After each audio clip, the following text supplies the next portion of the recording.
to Humanities 160, an introduction to studies in Holocaust literature and film.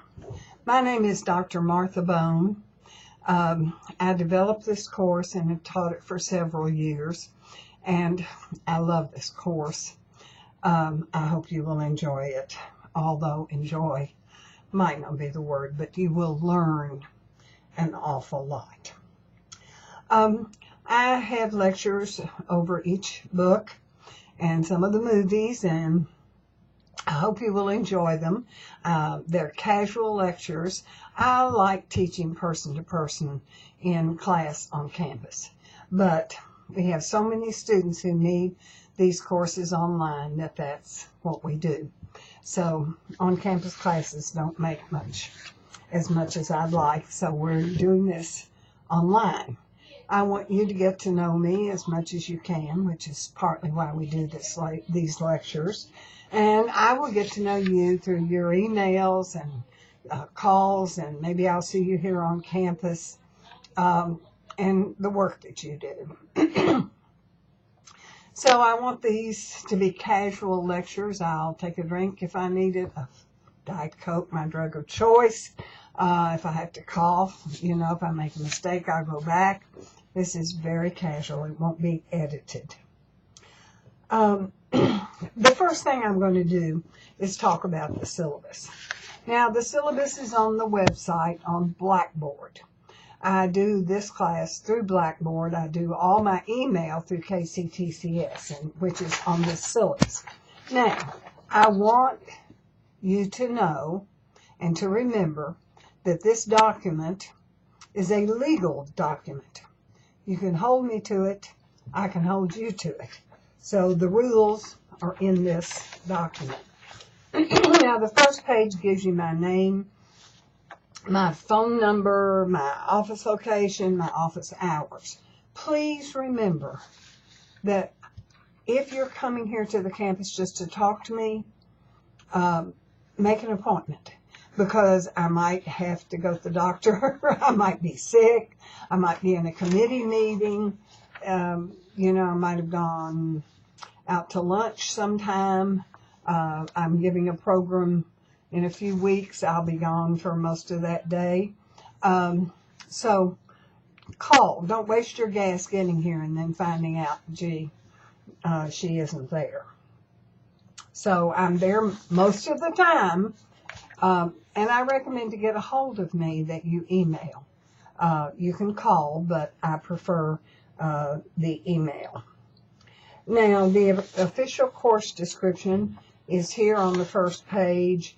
General education information, prerequisites, there aren't any, and the learning student outcomes that we expect from this course, SLO, I hate all these abbreviations, student learning outcomes. And then, so you can read those for yourselves. We're all adults, right? You are responsible for what is in this syllabus. And it is a legal document.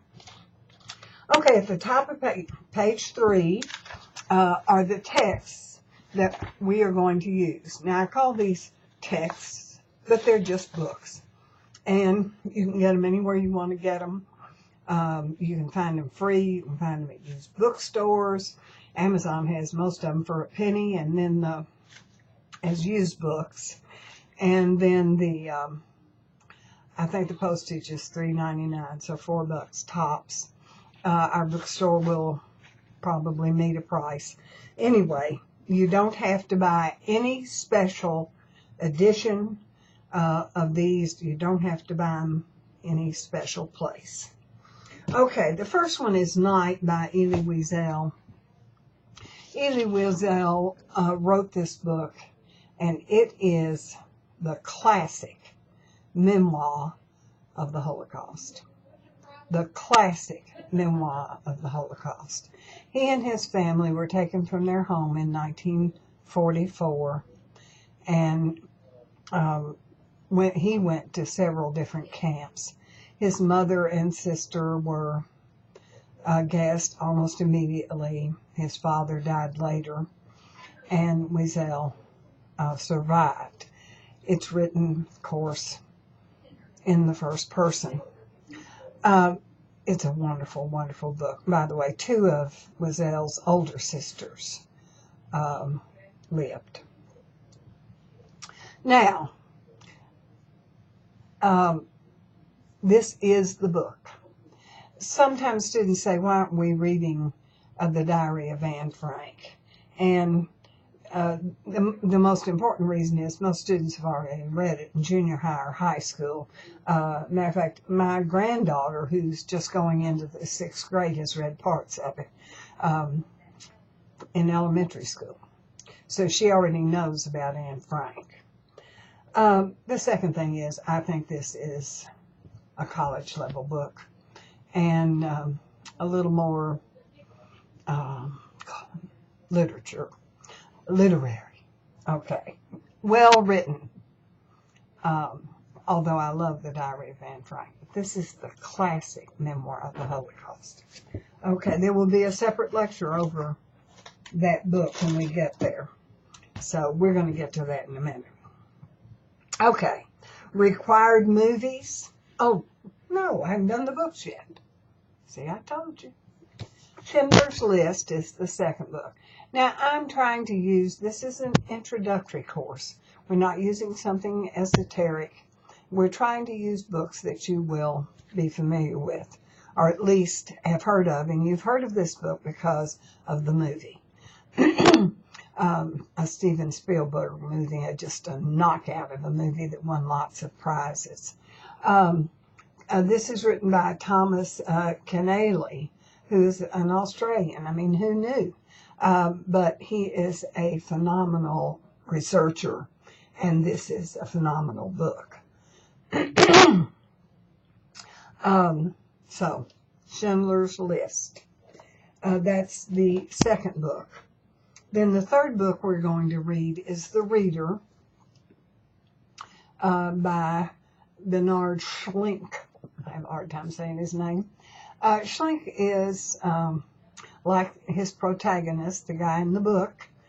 He was born just before or during the war and grows up as knowing about the history of his country. And this has been made into a movie with Kate Winslet, who did win the Academy Award for it. I think it's a fabulous book and a fabulous movie. Now, both Schindler's List and especially this book and the movie are adult books. So there, in this book at least, there's full frontal male and female nudity. But there's a reason for it. There's a reason for the story being the way it is.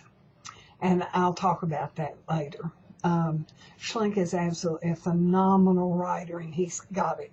He's got it. So I'm warning you ahead of time, this is an adult book. We are adults. This is a college class. Okay? Enough said. I hope. Okay, and the last book is the most recent book written by an American, actually I think Armenian American, but his ancestors are Armenian, I should say. Anyway, that doesn't matter at all, but it's called Skeletons at the Feast by Chris Bohjalian. It's a wonderful, wonderful book that I have recommended to many, many people. This is fiction. The Reader is fiction. Schindler's List is history, and Night is history. It's a memoir. Bohjalian had a friend whose, I think grandmother perhaps, had written a diary at the end of the Second World War. And, during the Second World War, but mostly about the end of the war. And he took this kernel of her diary and wrote this book. And I think it's fascinating, a fascinating book. And it fits right in. It's at the very end of the war. A group of people, some of them Holocaust survivors, some of them Germans, some of them British, are fleeing from the Russian army toward the west, knowing that one army or another is going to be controlling them. And obviously, if you've read anything about the Second World War, they wanted to get to the Allies, the U.S., Britain, and France, those armies, rather than being overrun by the Russians. Okay, so those are the 4 books. There will be a test over each one. 2 of them have movies we're also watching. I wish somebody would make a movie of skeletons at the feast. But at any rate. Okay, so those are the books. Those are the 4 big things we're reading. This book, this course is reading and writing heavy. Let me start over. Reading and watching heavy. So you need to get started. Okay? Don't get behind. You want to flunk? Get behind. Okay? All right, the required movies are Cabaret. That's the first one we're going to watch. Sarah's Key. Cabaret, we're watching the old movie with Liza Minnelli and Michael York.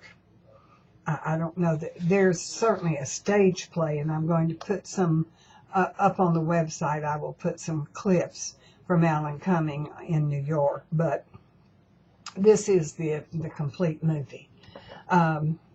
It's, well, I talk about it more when I get there. I can't stop talking. So, teachers, you know.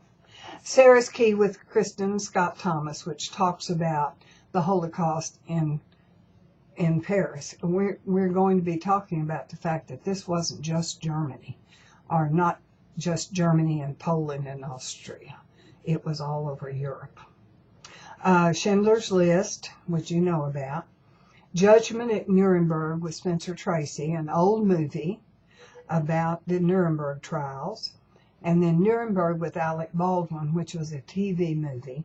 Both of these, by the way, are on the internet, the whole thing, so you don't have to buy anything. Look them up. Alec Baldwin, that was critically panned, as they say. Nobody liked it. I think it's a pretty good movie. The Reader with Kate Winslet, which we talked about. And then the most recent movie we're watching is Denial with Rachel Weisz. This just blows me away, this movie. I don't know how many times I have it on Netflix or whatever I purchased, you know. It's so easy to waste your money going click, click, isn't it? Anyway, I've watched that many times, so I certainly got my money's worth. It's a wonderful movie about people who deny that the Holocaust ever happens. Okay, you can rent the movies. We have them on reserve here at the library in Maysville. You can get them other libraries, public libraries. You can get them sometimes over the state library where you can borrow them without costing anything.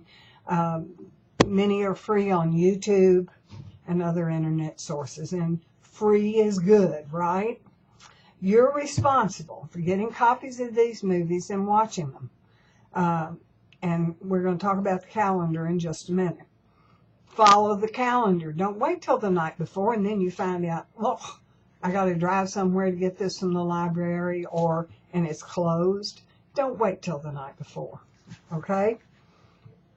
The movies are related R. Some of it's not suitable for children. If your children are going to be in the room and you don't know, send me an email and I'll get back to you. All right.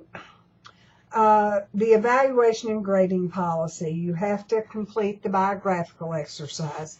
It's already up on Blackboard. It's just your name and address and a few other questions and things that are in the syllabus that I want you to tell me. You get it. You know that. Piece of cake. If you don't turn in the biography, though, by the 23rd of October or whatever the date is this semester, look it up. It's not the 23rd of October. Oh, my goodness. Some date. It's on the calendar, and it's in the syllabus. So you'll see it in a minute.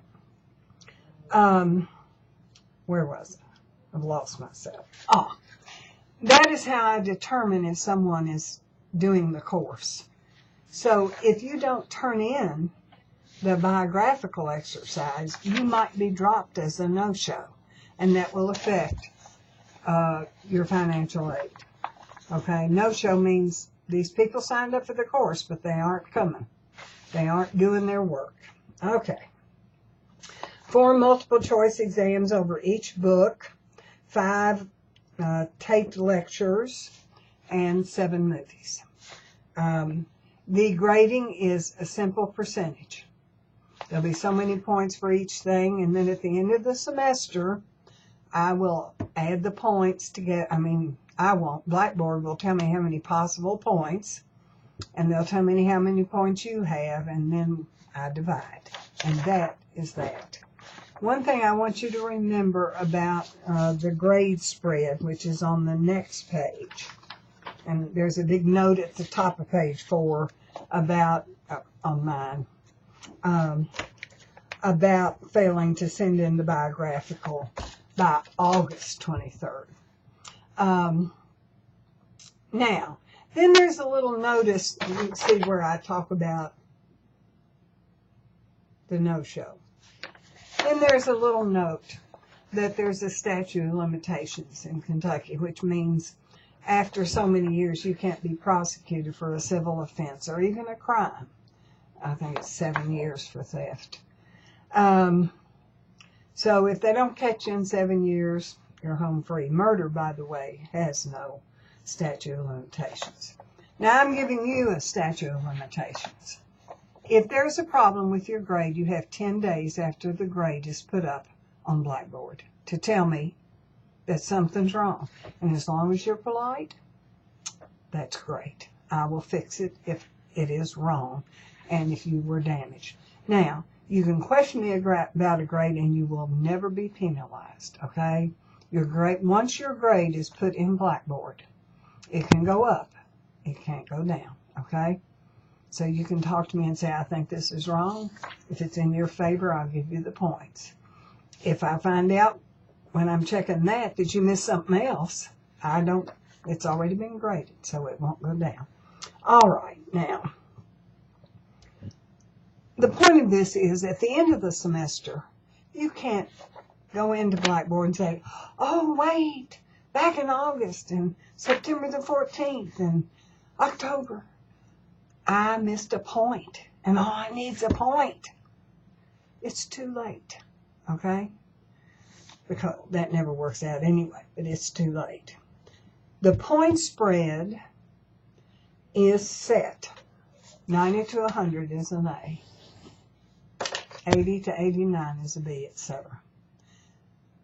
I don't know you. Most of you don't know me. I may know some of you, I don't know, but right this minute, when I wrote this document, I didn't know who was in the class. Okay? So I don't know you. It's not personal. It's just the number. Okay? And I don't change the numbers. If you ask me for a point and I say, okay, well, I'll give her a point so she can get a B or an A or whatever. Because then, what about all the other people who just need a point? Or somebody who gets a point, I give everybody a point, and then somebody says, well, I just need one more point, just one more to get whatever grade. This is it. A miss is as good as a mile. One of my professors said that. Now, I'm always happy to correct mistakes. And if you find a mistake, by the way, on a document that I send, not these lectures because please, but a document that I send or a grade, I'll give you 5 points. If you write me and say, Dr. Bone, you made a grammatical error on this email. Please correct it. I'll say, okay, I'll correct it, and I'll give you 5 points if you catch me out in a mistake. Okay? I did make a mistake once in 1978 on a Monday, probably before you were born.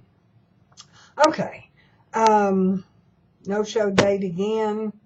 The student code of conduct is in here. If you have a problem, let me know.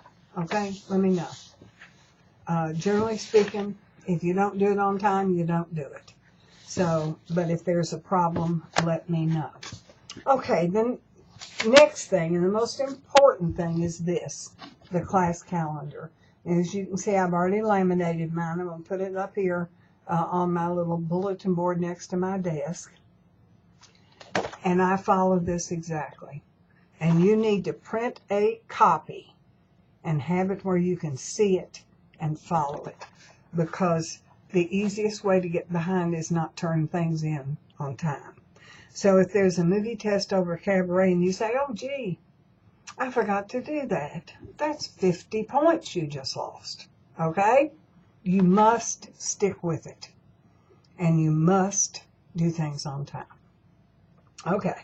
So the dates are there, the introductory lecture and the quiz on Blackboard, and the syllabus is up, and other things will be up, such as good manners on the internet and stuff that I put up. I tell you every single day and what we're going to do. By the way, check the dates, because I swear I work on these things and then I left out a week or something. So check the dates. Okay? You might get 5 points before we even get started. Okay. Now, oh shoot. Don't these syllabi get to you? Mine's not as long as some people have 28-page syllabi. Oh. Anyway, if I catch you cheating, I'm going to give you a 0. Period. The end. Okay? If you're plagiarized, I give you an E. A 0. If you get a 0 on a test, you're probably going to flunk the course, so it's certainly not going to help you grade. Be careful about that. I mean, don't be careful, just don't cheat. Okay, I don't reopen grades for students because of computer problems. So you chose to take this course on the computer, I hope, and fix it. Make sure you've got a computer. Make sure that you can get to it, that it works. This college and all of the community colleges in Kentucky have plenty of computers for student use.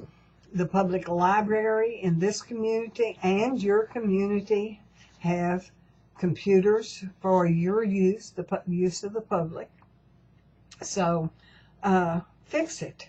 Make some backup plans if you're not sure about your computer, because it's the same old, the dog ate my homework thing. I don't believe most of it. Okay. Now withdrawing. You can withdraw from this class until October the 9th at 4:30 at your own discretion. That means you just, sign a thing, say, I drop. I'm out here. Okay? After that, I have to agree to your dropping and the grade. And the grade's going to be E. Okay? I don't let students drop after midterm. Okay? There has to be some super exceptional thing, or I won't let you drop. Okay. What happens is students say, well, my grade's not that good, I think I'll just drop. And you wouldn't believe how many students get messed up at this school because they did that a semester or two, and then they're stuck. They've taken too many courses, and it'll mess up your financial aid pretty well. Okay. Now, there is the hard part, the stuff we have to get out of the way in the syllabus.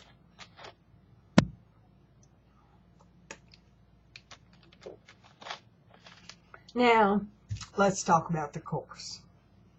I developed this course. I've been teaching it several years. I enjoy teaching it. I read material all year on this. My children think I'm getting a bit obsessed, but I really love this course. And anyway, okay. So, why, the second thing that I always answer after doing the syllabus, why am I qualified to teach this course? Well, I have an undergraduate degree in history, English. You can't get a job teaching history in the South. And my master's and my doctorate, both in English.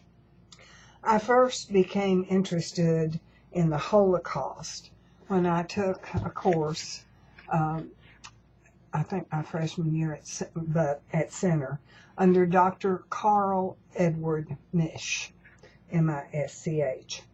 Dr. Misch was a Holocaust survivor. He was married, he was, of course, German, and married, not of course, because many Holocaust survivors were from other countries in Europe, but he was German. He was married to a Jewish woman. He got her out of Germany and into the United States fairly early on. He escaped later to France. When he was in France, Dr. Misch wrote for an underground anti-Nazi paper. And he was finally captured and taken to a concentration camp. He didn't talk about it, and I don't know the name of the camp. He was a brilliant history teacher. I mean, I just can't tell you how stunned I was when he would talk about the Renaissance. You know, I mean, he had so much in his mind. Just a brilliant man and a brilliant teacher. But he was almost blind, and he shuffled when he walked due to torture. He had been tortured in this camp.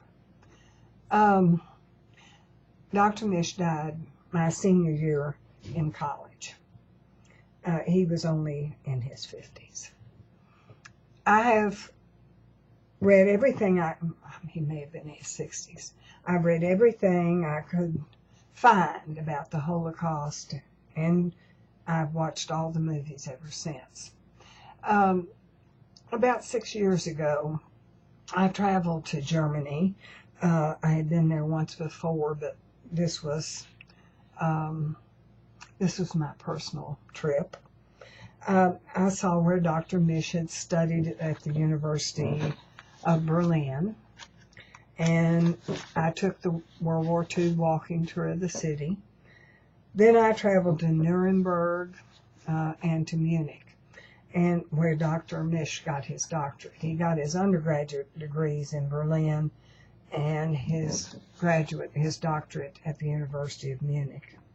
We spent most of the day at Dachau, the very first concentration camp. And I've also visited a small concentration camp in Trieste, Italy, not on that same trip. I've been to Washington, D.C., to the Holocaust Memorial. By the way, Elie Wiesel and Jimmy Carter, President Carter, are the two people most responsible for getting the Holocaust Museum in Washington, D.C. You must go if you go to Washington. It was Wiesel's idea, and Carter was the president who did an enormous amount of work. I have been to the a Holocaust tribute at the Underground Railroad. The Underground Railroad in Cincinnati, where they were having a Holocaust memorial at the last year, the anniversary of the liberation of Auschwitz. And that was a phenomenal thing. That was a phenomenal thing. I'm not going to go back to Washington to the memorial the next time. I hope to go. I have a cousin who lives near Washington, and I, stay at her house in Bum. But at any rate, you must go to these if you have the opportunity. Now, the National Holocaust Memorial has a great website, and it has a timeline of the Holocaust. Now, this isn't a history course, but it's a good thing to know. And I printed mine out, and I can keep an eye on what's going on. When are the trials? When are the Nuremberg laws, which were enacted in 1935? Said Jews are no longer considered German citizens. Jews could not marry Aryans, nor could they fly the German flag. Anyway, you have the dates there. Look them up. Look them up. Get a copy of this. This says Timeline of the Holocaust, 1933 to 1945. So there's several on the web, but I think the one from the National Holocaust Museum may be the best. Get them on there. Now, I could spend the rest of my life, and my children think I'm obsessed. I may have told you that I have to. There's an entire library of books you could read forever. I've tried to select a good introductory and representative materials. I'm working on continually a list of all the books and movies I've read. So will be on the website. A list of books if you want to keep reading, movies that you might want to see, and that will be on the website. A few weeks ago, I read a book by Erik Erikson. I don't know. His name's Erikson, not his first name. Erikson. Complicity in the Holocaust. It is about churches and universities in Germany who were complicit. This book made me uber depressed. Uber. And I simply could not keep reading. I couldn't bear it. I mean, the people who should... I shouldn't preach.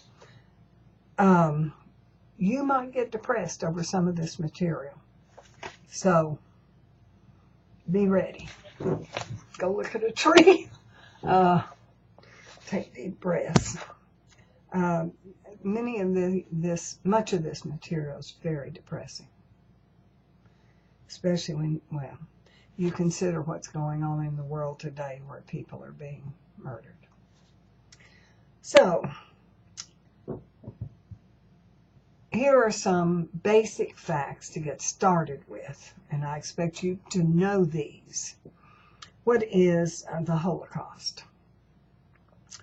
I get this definition from the Holocaust Chronicle by David Hogan, Hogan, the Holocaust Chronicle.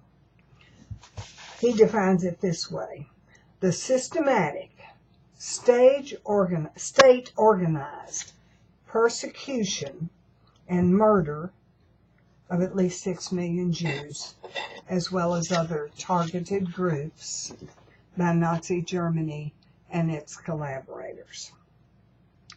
They slaughtered, I'm still quoting, they slaughtered 2/3 of Europe's Jews and 1/3 of the world's Jewish population.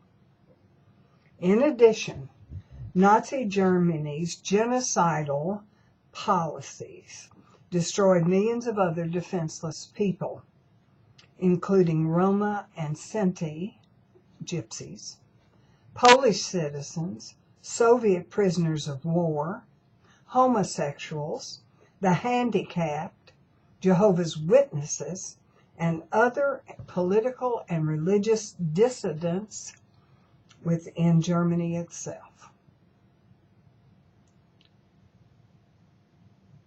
That's the definition. All right, secondly, how is the Holocaust, or Shoah, which is the Hebrew, Shoah means catastrophe, different from other genocides? Genocides are going on now in Africa, the Middle East, parts of Asia. How is the Holocaust, or Shoah, different from other genocides? So I have several reasons it's different. It is unique and singular because of sheer numbers.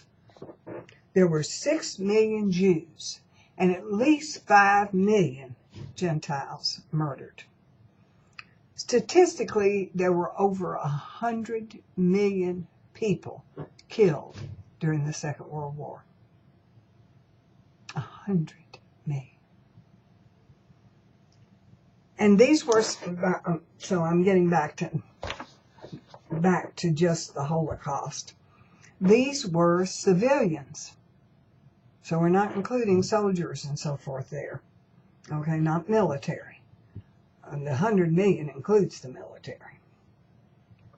Okay, so the people killed in the Holocaust were civilians. Hitler said he was going to rid Germany and then Europe of Jews. And he succeeded for the most part. You'd be surprised how little the population of Jews in Europe still is, going back. Germany in 1933 had only 200,000 Jews in a population of 82 million people. Obviously, the Holocaust was not limited to Germany. All right, here's the second reason, besides just the numbers. Just the numbers. The second reason is it was utterly senseless. There was no economic or political end, and the Holocaust denied Germany of minds and hands desperately needed during the war. In fact, Albert Einstein was one of the people who had to leave. He was lucky. Sigmund Freud. People who worked in munitions, people who worked developing bombs, many of them came to America and worked after the war, many of the survivors. Atomic bombs on the space program. To illustrate how completely senseless this was for Germany, and for Europe itself, by the way. In 1944, almost at the end of the war, when Germany was being invaded from the west, trains were going east, taking Jews to concentration camps, especially Auschwitz, and camps surrounding there, and there were many of them. Hitler was sending his trains east to kill Jews, rather than sending them west, where the army desperately needed food and gas and help. It was utterly senseless. Utterly. All right, number 3, the numbers, the senselessness. The third thing was that the Holocaust raised profound problems for religious communities, all of them, and for schools. Number 4, the people doing this were officials of an established legal authority. It was state-sponsored. The use of industry, of technology, and the law, the legal government, judges, representatives, senators, People doing it were the officials. Please read the New York Times. This is up on the internet. I just happened to make a copy of the paper itself when it came out. The Holocaust just got more shocking. It's on the web. And then the last reason that the Holocaust is unique. It had the complicity, if not the participation, of the greatest part of the population. It's where we get the term good Germans. They went along. Watch George Clooney in The Good German. Think of the author of the book that movie was taken from, but I can't right now. It had the complicity, if not the participation, of the largest part of the population, not just of Germany, but France, Italy. I'm always stunned by that. I'm stunned by that, and I have some feeling that, there's a terrible thing that fear does to us. It makes us complicit because we're afraid. You have to stand up. You have to stand up and be counted, and it is not easy. I was reading the first inauguration speech of Franklin Delano Roosevelt this week. Mr. Klee shared it with me. Some of you know Mr. Klee. And I'd read it before many years ago, but that's where he said, we have nothing to fear but fear itself. Another question that I want to talk about just a little bit is the reason for racism and prejudice, which we just simply cannot get away from, it seems to me. I'm horrified by the racism in this country right now. I'm horrified by it. Regardless of your political beliefs, it's a horrible, horrible thing, and we need to stand up against that. What are the reasons for racism and prejudice? One is religion. In Soviet Russia, at the time of the war, people were taught as a religious thing that Jews were bad. Christians have been taught that too. Secondly, human beings evidently need somebody to look down on. Not one of the best qualities of us human beings. We human beings. No, us, I don't know. Anyway, not a good quality. Fear, that's the worst to me. Fear. We're afraid of people different from us, even a little bit different. Stupidity. Oh, stupidity is huge. And as part of the culture, if you read the literature, as I have many years ago, of the early 20th century, Hemingway, F. Scott Fitzgerald, William Faulkner, William Faulkner was later, but there is this underlying anti-Semitism. It's there. It's there. In the literature, in the poetry, it's there. And please remember, anti-Semitism hasn't gone away. And certainly, neither has racism. Okay, that's it. I'm going to stop. I want to say something about this. This is a necklace. Maybe I can, there. I don't know if you can see it. But, I can't see it myself. Wrong side. This is a necklace that was made by a Holocaust survivor. He and his granddaughter had a jewelry store in Cincinnati, and I bought this at a craft fair, and I believe it's been as long as 15 or 20 years now, And I always wear it when I do this first lecture for Humanities 160 in honor of the survivors. Or as Rachel Weisz says in the movie, the recognition of the dead. Suffering has been remembered. Anyway, I hope that you will enjoy this course as much as I enjoy teaching it, and most of all, that we both learn a lot. Thank you.